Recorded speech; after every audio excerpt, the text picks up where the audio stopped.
কোটি টাকা মসজিদ, মাদ্রাসা, এতিমখানা, প্যাগোডা, শ্মশান, মন্দির, চার্চেস, সেমেট্রিসে আমি দিয়ে থাকি। এ টাকা কোত্থেকে আসে? এটা গভর্নমেন্ট ফান্ড, গভর্নমেন্ট অ্যালোকেশন। গভর্নমেন্টের টাকা কোথায় থাকে? সোনালী ব্যাংকে, বাংলাদেশ ব্যাংকে। ওখান থেকে জান্ডা বাচ্চা বের হয়, ইন্টারেস্ট দিয়ে আসে, এগুলো আমরা বিতরণ করি। তো আপনি শরীয়ত পাবেন কোথায়?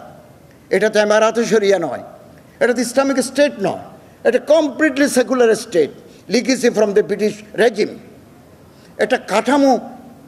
একটা কাঠামোর ভিতরে দেশ চলে আসছে। শরীয়ত আমরা ব্যক্তিগতভাবে পালন করি। আপনি মন্দিরে যাবেন কি না, it is up to you. আমি যতদিন দায়িত্বে থাকবো, যাওয়াটা আমার রাষ্ট্রীয় দায়িত্ব।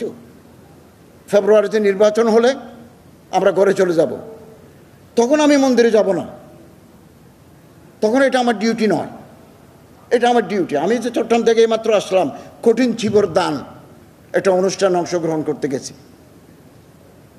এই যে পারস্পরিক সম্প্রীতি, সৌহার্দ্য, এটা বহাল না থাকলে রাষ্ট্র অগ্রগতি লাভ করতে পারে না।